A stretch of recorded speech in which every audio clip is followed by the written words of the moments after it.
Hello and welcome to Millions of Screens. I'm creative producer Leo Garcia, joined via Zoom by TV awards editor Libby Hill and TV deputy editor Ben Travers. Today we're talking about our towns. Not your town, Leo. Not my town. Not your town. Specifically, not my town. Maybe our towns. But maybe Ben and Libby's towns. We'll also be talking the DGA Awards. And Ben is going to regale us. I'm so excited. With some The Nevers talk. Ben, what are The Nevers?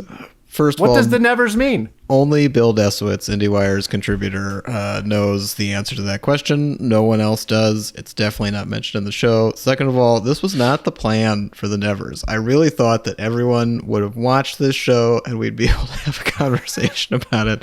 I did not think that I would be the one put on the spot to try to explain the gifts and I have a follow-up question about The Nevers. With The Nevers. Oh, why did you think we would watch that? This is millions and millions of little screens. Can't you shut up? I'm busy. Boy, what a great show. Skipping ahead to the clicker, our recap of the biggest news items from this past week. The DGA Awards were this past weekend, and in the television categories, some of the things we think were locks continued to sort of march on, but there was an upset in comedy and definitely in drama. Yeah, definitely in drama. You're right. But yeah, let's talk through these categories. In comedy, the flight attendant, Susanna Fogel won for the flight attendant, besting two other Ted Lasso episodes, Zach Braff and MJ Delaney. Is that a case of vote splitting, or is the flight attendant strong? Does it have a shot? I mean, I think Flight Attendant is the second strongest comedy currently airing. I mean, that's not really. It's definitely the second strongest new comedy series. And so it wasn't a surprise to me that Fogel won. It's definitely a more visually careful around Ben and I. I know. You're delicate, so I'm trying to say that it's more cinematic than Ted Lasso? I was gonna say I think it's more visually interesting than the direction on Ted Lasso, which doesn't mean that Ted Lasso's direction is bad. I think I see why you might go with Fogel in that situation. But yeah, also the rest of the category is two Ted Lassos and two Curbs. So it's entirely possible everything else split. In drama, we saw a win for Homeland. Yeah. Hell yeah. Remember Homeland? Leslie Linklater, baby. Love it. Now listen. I'm not this pod loves Leslie Linklater. She's great. She's a legend. She has directed so many amazing episodes of television and also Homeland. So You son of a bitch. No. I have not seen this episode. I am good. sure she directed the hell out of it. She did. This is also, wow, remember we used to love Homeland. Wow, Leslie's great. Wow, honestly, what else are we going to give this to? It is weird to me that Better Call Saul cannot break through anywhere. Ben, do you have any theories about that? Honestly, my theory regarding Better Call Saul's difficulty breaking through, especially in terms of its more recent kind of downward trajectory, is that it's just a really, really sad show, and it's really, really hard to get into. It honestly took me a concerted effort and an assignment to be able to be like, okay, I have to watch this now. Like, it's one of those where I know it's good, and I know it's one of the like better from just a craft standpoint shows on television, and you can admire all of that. But holy shit, is it a sad show? The framing device, especially at the onset of that black and white kind of present tense of the story, is just so hard to look past, especially when you're staring down the barrel, not knowing like how many seasons it's going to be, or now being like, I got to watch 6 seasons of this. This is a lot. I honestly just think people either dropped off this thing because it was too hard, or it was just one that faded away with kind of AMC when they've had their own struggles maintaining a sizable audience outside of zombie shows. So yeah, that's kind of my theory there. And I would expect the DGA to be one of those groups who did keep watching and to give it kind of its due in a moment like this. But like you mentioned, this is Homeland's last season. Maybe Better Call Saul favor better in its own last season. And then, yeah, the steepest competition I'd say would have been Jon Favreau for The Mandalorian, since the DGA's refused to give Jason Bateman his due in Ozark. Well, he got his Emmy. He did. Yeah. That's Just all that wanted to really hear that. matters. Right. And then I teased it up top, but the Queen's Gambit marches onward to the Emmys, where it is seemingly invincible, with Scott Frank winning for limited series at the DGAs. This is super petty, but I'm actually very glad it beat Hamilton. It's just a completely different deal. It does. Hamilton makes no sense in that category, and I get that categories are imperfect, but it's a completely different skill set. Thomas Kail won plenty of awards for Hamilton, but on TV he won plenty of awards for Fosse Verdon. So like he's not, he doesn't need the accolades for Hamilton on TV, on streaming. So that was a relief. That would have been kind of upsetting to see the DGA award that there. What a nice little preview of our TV movie conversation come Emmy season. Hey, Yeah, I mean, you can make an argument that doesn't even really belong in TV movie, since it's really a filming of a live performance, as opposed to, say, something like Bad Education or El Camino. You could make that argument. I wonder if and anyone Ben has. will repeatedly through the next 4 months. Thanks for teeing that up, Leo. Tee it up. Ben, you gave this show a C+. I did. We talked a lot about it in the cold open, probably too much. We'll have to edit down. I excerpted this portion of your review only because I found it very fun. You're talking, I guess, about some of the nevers, the titular nevers. I'm not sure what the show's about. No, they're Are not they like called that. Nobody has ever said the word nevers. But they in are the like a history of the superhero world. group, right? And they're called the nevers. So like in No. episode 5 or whatever, someone's gonna like, the nevers are finally gonna show up, and like my wife's gonna lean over and be like, "Those are the nevers." Those are the nevers. There's the nevers. I can explain this to you in both the official terms and the unofficial terms. The what Joss Whedon claimed originally and what is really most likely the truth, and that is that the nevers refers to a group in the show of mostly women, but not all women, who were gifted with supernatural abilities. Actually, they were each gifted with one supernatural ability that's unique to them, and etc.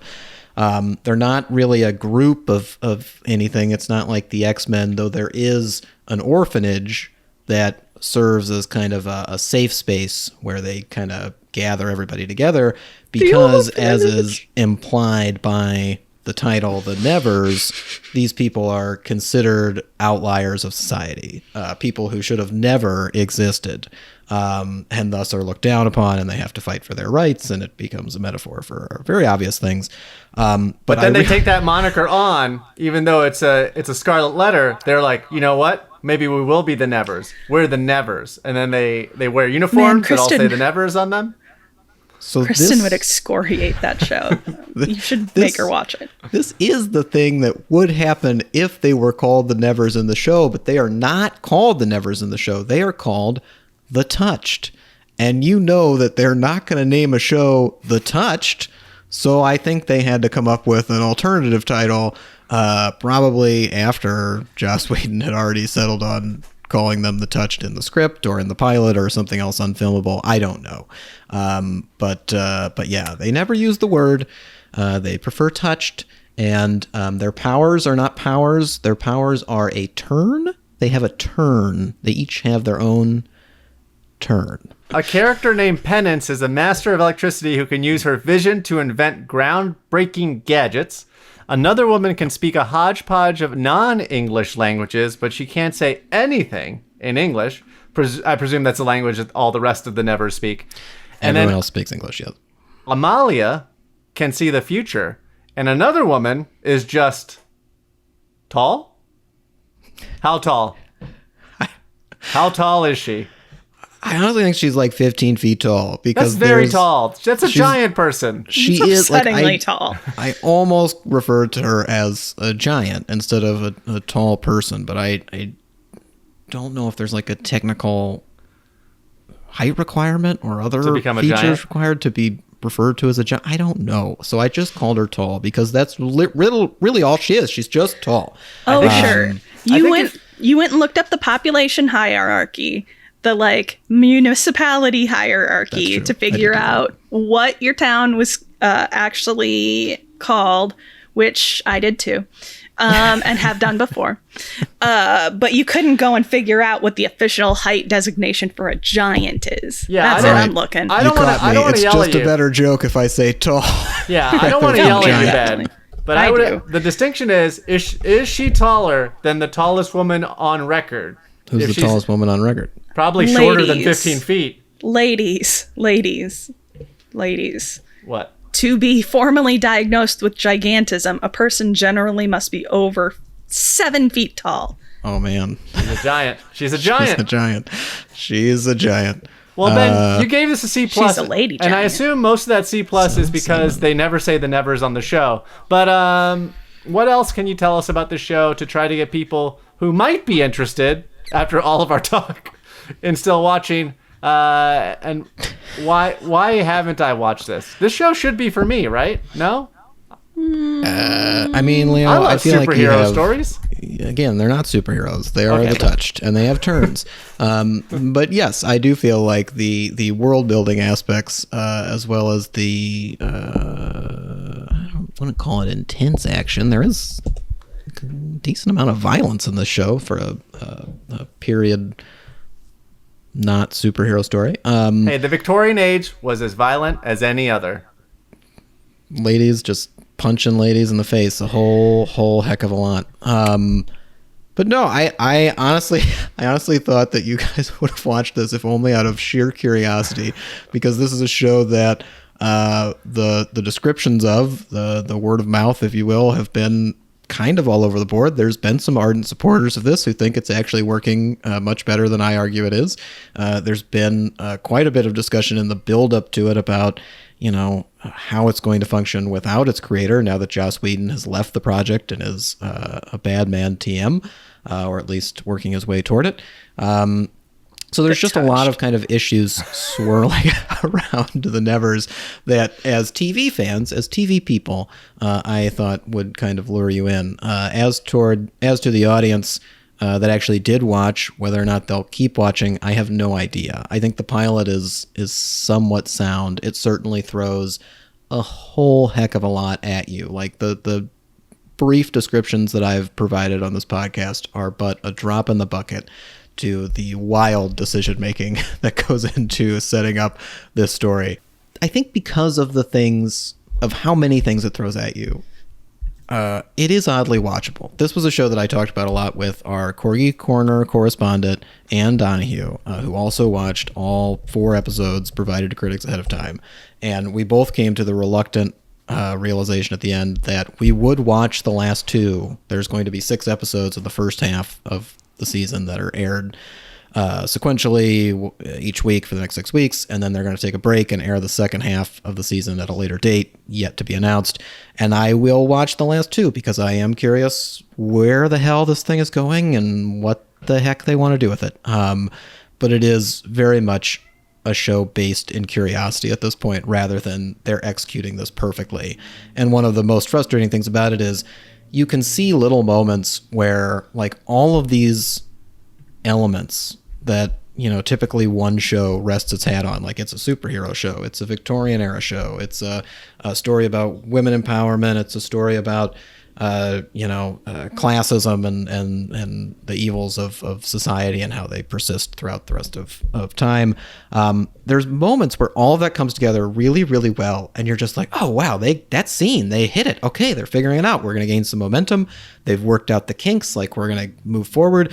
And then there is a scene seconds later that is just so inexplicable and terrible and and literally just confounding. Like, you do not understand the purpose of the scene, that it's hard to believe that the same people made both.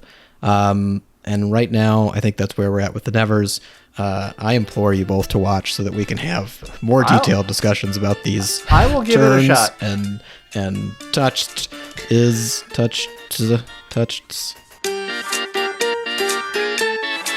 Ben, Libby, you both watched this documentary, Our Towns, which is based on the book Our Towns, 100,000-mile journey into the heart of America. I mentioned before we started recording that this is aimed at everyone but me, seeing as how I spent the majority of my life in 3 of the 6 most populous metropolitan areas in the country, Miami, Chicago, and Los Angeles. But what are you two taking away from this documentary that seeks to tell the story of the smaller metropolitan areas in this country of ours at this point in time? Well, I would preface this simply by saying that as soon as I heard that this documentary was coming out, I immediately messaged Libby and said, we should probably talk about this, because we spend an inordinate amount of time talking to each other and talking to other people about the small towns in which we came from. And Libby and I also, I don't know if it ever made the cut on the podcast, but we've maybe gotten into a few spats about the size of our various hometowns and who came from a smaller hometown and what that might legitimately mean. Never worked with someone who's come from a smaller town than I have, and that's so upsetting to me. It's like my thing.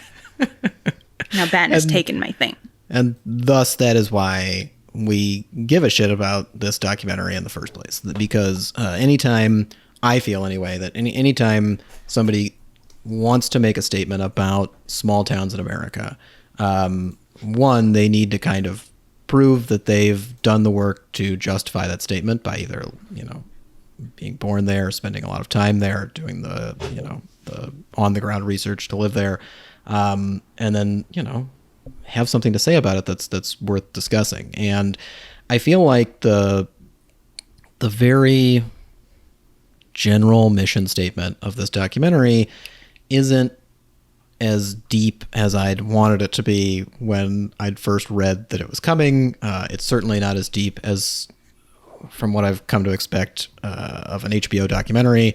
It's very much just about these 2 Atlantic journalists who back in like 2013 put out like a blog post saying, hey, we're thinking about traveling to various small towns in America. We want you to tell us about your town and why we should come to that one. And they received thousands of requests to come visit different towns from different people. And then they got in their little plane, they flew around, they went and talked to the people on the ground, and they tried to kind of glean information about what made each place distinct, as well as get a better picture of what small town life in America really is. And I feel like the Doc's mission statement is very much about just kind of acknowledging that these places exist and acknowledging that they're out there, and that America isn't just a country made up of big cities. It's a country made up of a lot of different places and a lot of different ways of life and a lot of different ways to make a living in those different places.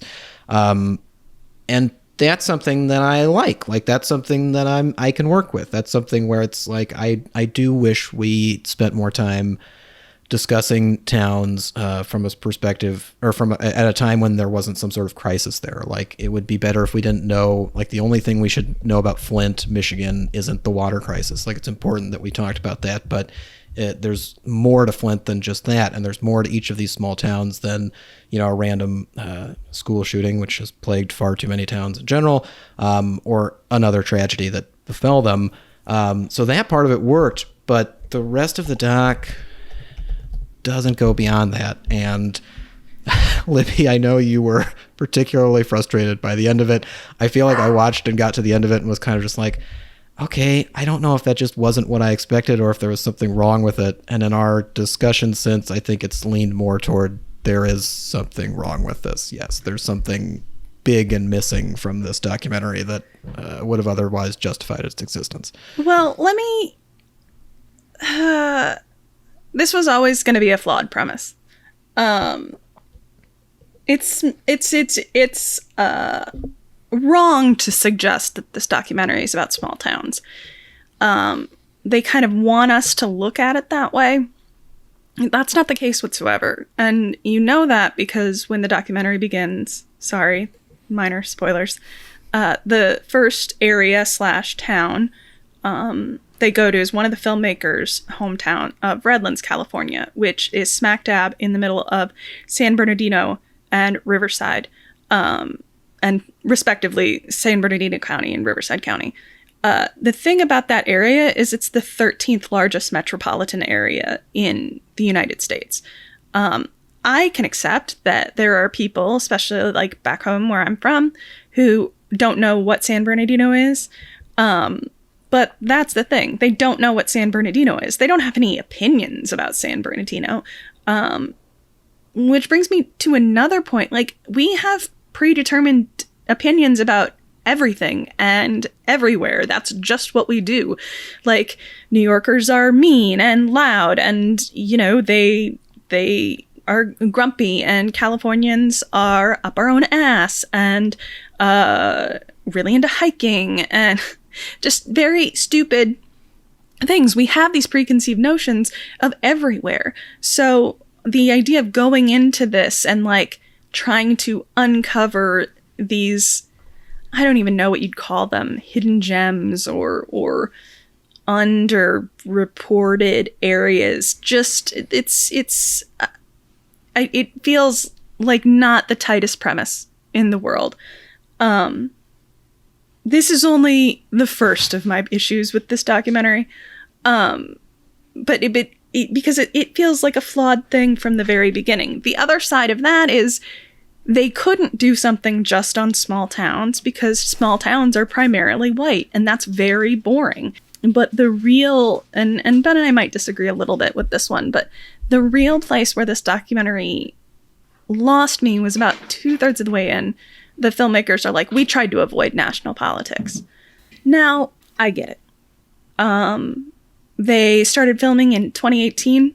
It was in the heart of such contentious times. I mean, we're still living through contentious times now.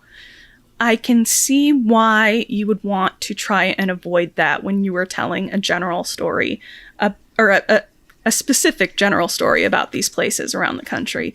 But that's not the whole story. Well, actually, let me put a pin in that. Ben, how did you feel like that skewed the story some? I feel like it in hindsight, again, like as it was happening, it was something that I could almost innately understand because it felt like if they had delved specifically into that, it would have taken over the whole thing. It would have just become like, are you a Trump person? Or are you not? Why are you a Trump person? Let's talk about it. And they didn't want to make that documentary. And at the same time, I think eschewing, and their language in the documentary, from what I remember, was more about when they wanted to try to have a real conversation and dig deep about a town with a person living there. It was that mentioning national politics was a way to shut that conversation down. And I was like, okay, as an interviewer, I can understand that. Like, you have to try to find ways in to discussing things. But what it ended up doing was kind of eschewing politics as a whole. And throughout the documentary, especially when they were introducing towns, they would mention specific things that would be political issues, that would be something that, you know, people would have different opinions on whether it was worth it or not, or whether it was a good thing or a bad thing, or just what it had to be done. And their perspective was always one guided by, if it was good for business, then it helped this town survive, and we're just focusing on that. We're not going to look beyond those reasons. We're just going to look at, if it was a good business decision, then it was good for the community, and this is how they rallied around it. And that, to me, opened up a lot of problems. That opened up a lot of issues, because a lot of reasons people love small towns are rooted in ideologies that are the same reasons people leave small towns. And I think digging into that really thorny dynamic is important to getting to the heart of how we could successfully rebuild economies in small towns and communities within small towns, and make the idea of a small town on a national level feel more important and substantial and worth talking about, as opposed to kind of the dismissive nature that most people take to it at this point. So yeah, it became a problem for me mainly because it just felt like there was so much more they could have ended up talking about that they avoided because of the wrong reasons. It felt a lot like they left all the most interesting stories on the table because they might be controversial. And that's not great. One of the cities they go to is Bend, Oregon. And they talk a lot about how the town has really come back. It's become sort of a haven for people who can telecommute and are really outdoorsy. But to that end, they're very upper, kind of top 5%. They're white people. They can afford to like take a day off work to go skiing at the drop of a hat. Like there's a certain kind of lifestyle.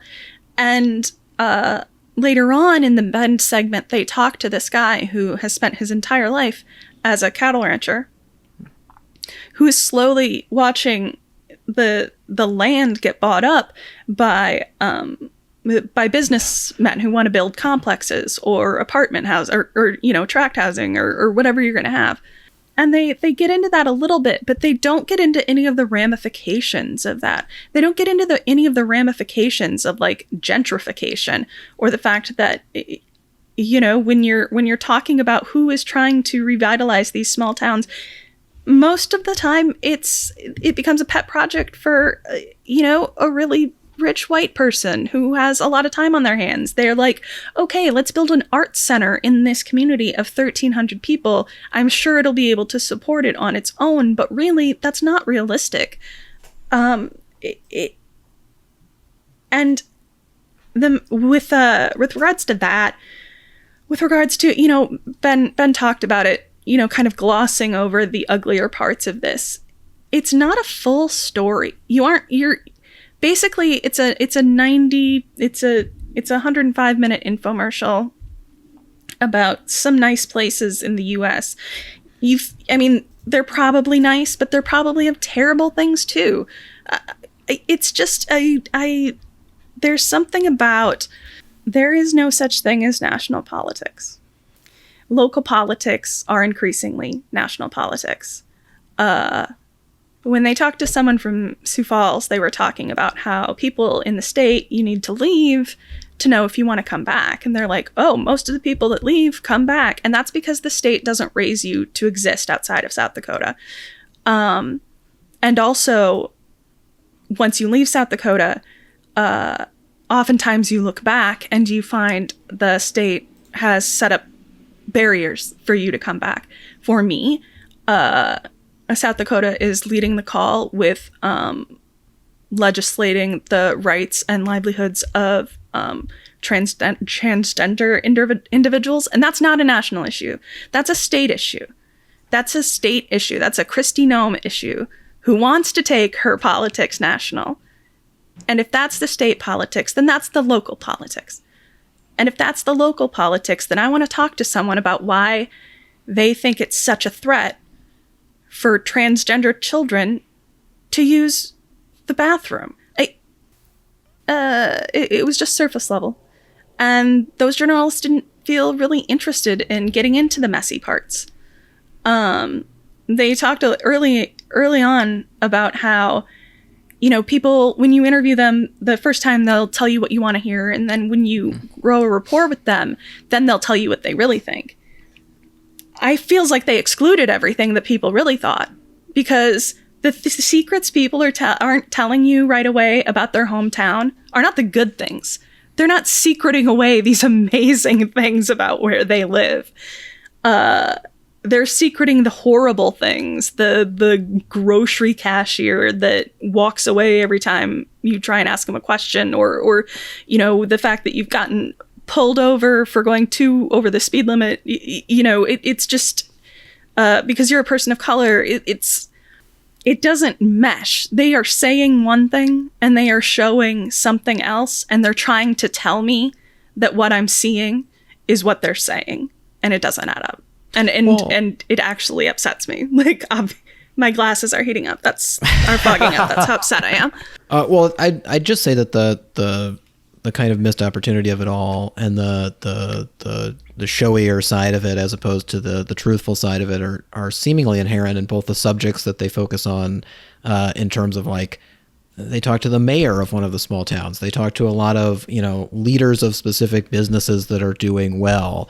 I remember, in I think when they started with the South Dakota Sioux Falls area, they were talking about a hog slaughtering plant, as I think you mentioned in our conversation, Libby, and they mentioned that there's a bunch of, like, it's largely staffed by immigrant workers who don't speak English, and they immediately pivot to a white woman who is like leading an organization that like helps immigrant workers get jobs and become successful members of the community. And they talk to one very successful immigrant worker sitting at his desk, and that's just not enough. Like, there's another side to that coin.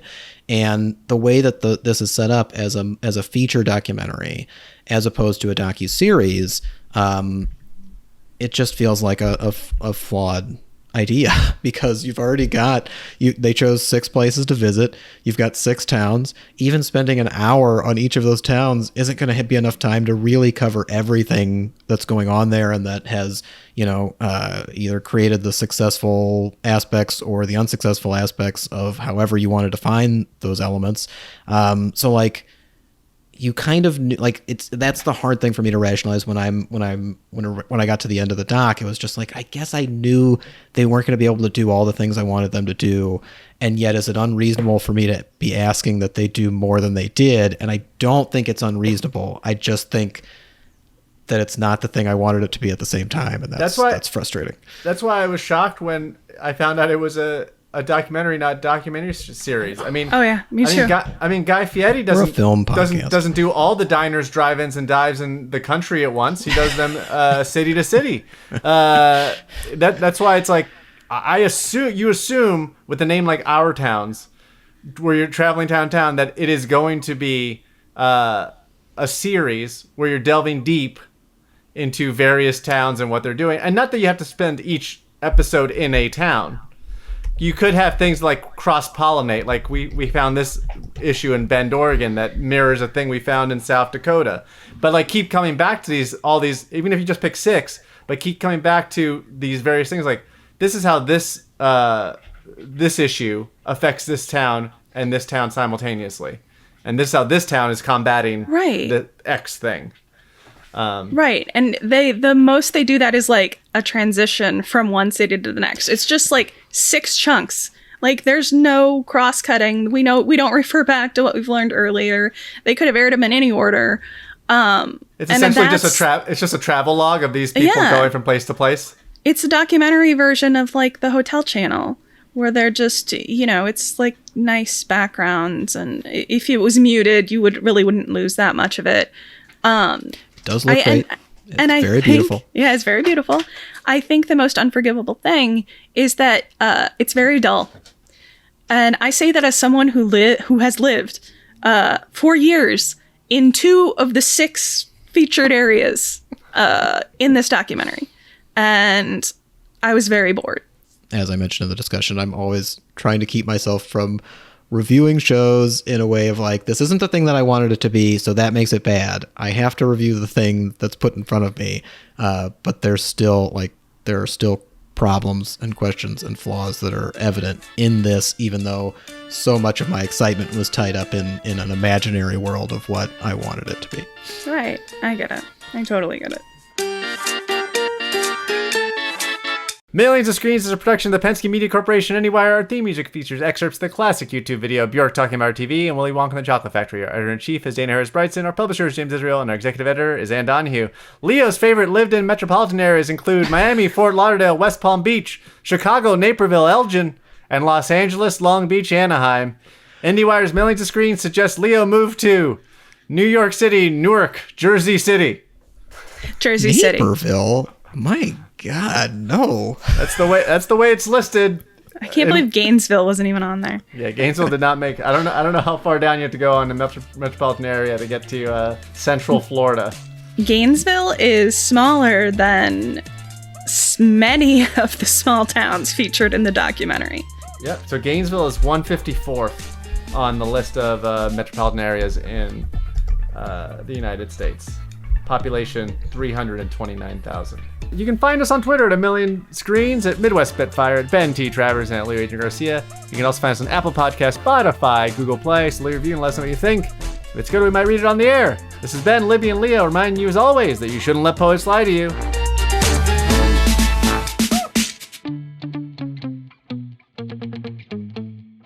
You shouldn't let poets lie to you. Ain't nothing wrong with a couple of cold brews and a cool podcast.